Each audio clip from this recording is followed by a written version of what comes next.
This ain't going to be near as funny as Bill. I wouldn't even try for starters. A little background. I'm a Vietnam vet. I was also discharged as a conscientious objector. I'm a father, a grandfather of a Afghan vet. I'm a great-grandfather. And when I put this set together last night, I was just pissed. San Bernardino, Orlando, Charlotte, Munich. And unfortunately, after I got done reading this morning, I checked the news feed from Reuters, and some coward with a suicide vest on blew up 80 people in Kabul today.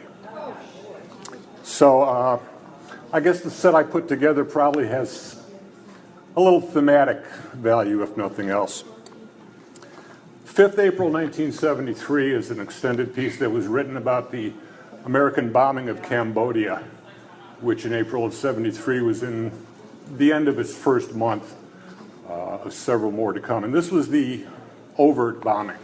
There had been years of fighting going on in Laos and Cambodia that nobody talked about.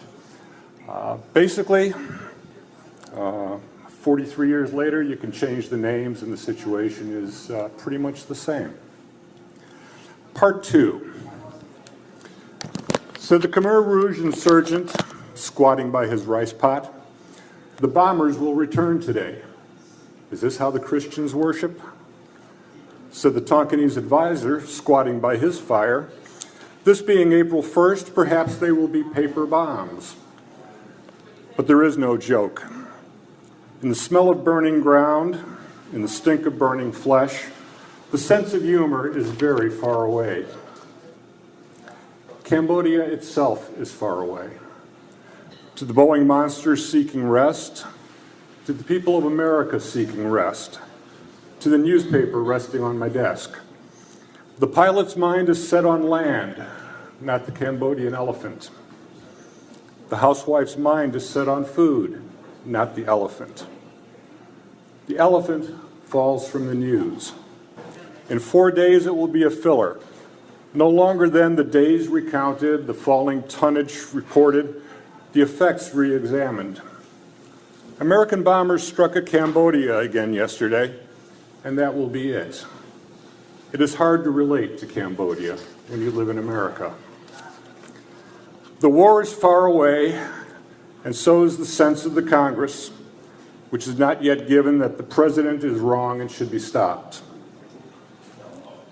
I don't know if they would listen to a nation in the streets. San Clemente is far away, and so the sense of the Congress is not yet that the president is wrong.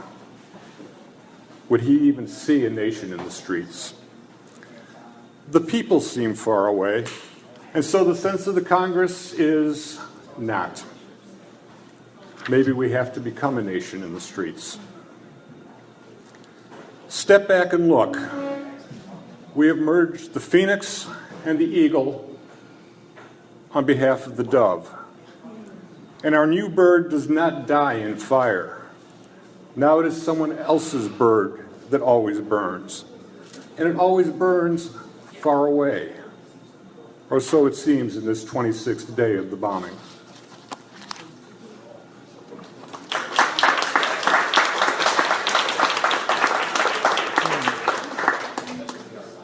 Holy Sunday checkout is based on an encounter I had in a store on Holy Sunday. To Happy Easter, I reply, thank you, you too. To doing anything special, I simply answer, it's the oldest grandson's birthday today. Then, of course, she asks, going to church?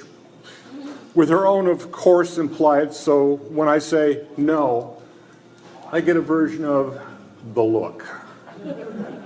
I'm tempted to say insert any non-Christian faith you want here, which would provide the explanation she expects, but it would also be untrue and probably cowardly. On the other hand, if I told her that her Savior and I parted company on the edge of a flight deck off Marble Mountain, in a silent argument held over a bloody sack of what had once been clothing, flesh and blood, years of raising and nights of hopes and dreams, she'd think it was just a bad man's faithless lie.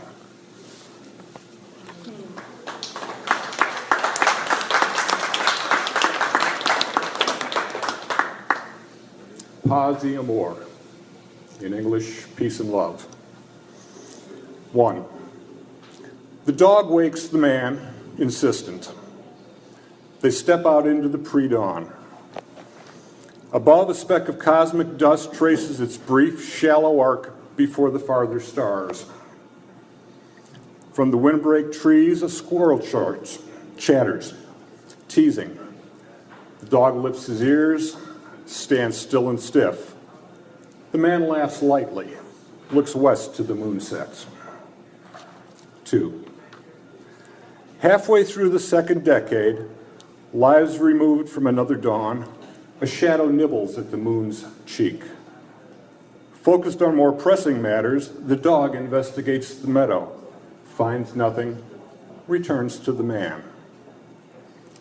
The man, in turn, rests his hand on the dog's head, wonders what the brain beneath the bone would make of satellites that search the skies, horoscopes that seek to explain the passions that ebb and flow like tides inside his human companion. 3. A car runs slow on the country 2-lane, windows open, judging from the sound of guitars, drums, and voices trying to explain peace and love between a man and a woman, between a student and teacher. Good luck with love, the man thinks, knowing why he lives alone now. And with that peace thing, yeah, knowing why he lives away from cities at this end of his years, away from the tides of discord. 4. The dog, perhaps the wiser one, scents something in the hedgerow and abandons the hand of man at a full run with a full bark, eager to be a satellite himself, circling the world he knows. The man, instead, turns to the light shining through the kitchen curtains, ceases the orbit of his thoughts, and courses for re-entry, eager to settle in an ocean of sleep until the sun shines down again. 5. The dog, sensing a treat in lieu of whatever he was chasing, catches up to the man. They walk across the night-black grass, the man reciting to the stars as the dog alone listens closely. This is the way the world will end. This is the way the world will end. Not with a bang, but a babe wrapped in swaddling clothes, dying in a manger, unattended by any form of wisdom.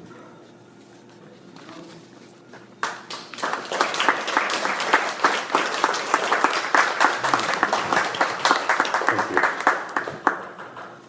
Spring Night in the Forest of the Spirit, which is after a painting by Jaroslav Gershdovich called Little Night. The old priest stands before the altar. He will not kneel. No words of prayer, either blessing or supplication tonight. It's time for conversation. Son of man to son of man. And if it feeds the passion shining like a beacon from the window of St. George meeting his dragon, well, so be it.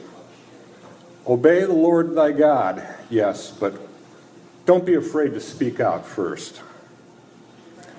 The cliff face, the grotesqueries of trees, loom over everything from dirt to stars. Thickly crawling mist that clings to rock and fills the space between tall trunks seems to be alive with horrors both recent and older than the body and the blood. If the landscape of creation stands tall, its very bedrock groans as if threatened by what the mindless created have wrought. And in the dark, the beacon itself seems so small, so inconsequential in the face of evil, but not so dim that it hasn't brought attention. The faithful will stand against the night, regardless of numbers and stature. If it seems trite these days to speak of good when so much only seems self-serving, perhaps the selflessness of true good deeds will be strong enough to power recreation.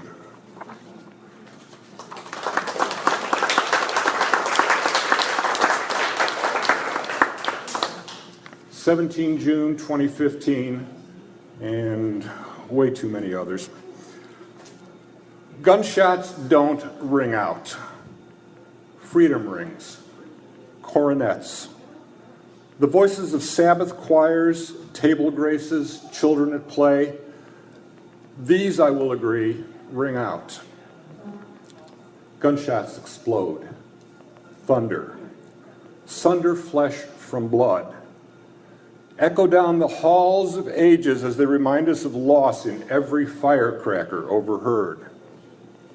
Gunshots salute, pay semi-holy tribute to our victory over them, to more of them dying than of us, whether the war is institutional or against our individual targets. Thank you.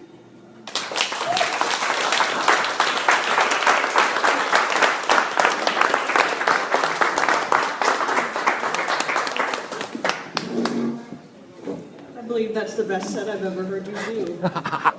Thank you. Very well put together. Darn good. Thank you. Now we're going to have some music by Patty Schaffner Outrage and David works Cohen. well. Oh, yes. Pacifists are allowed to be outraged. Yep. They've been a mainstay in the musical scene in this area for over 30 years. Goodbye.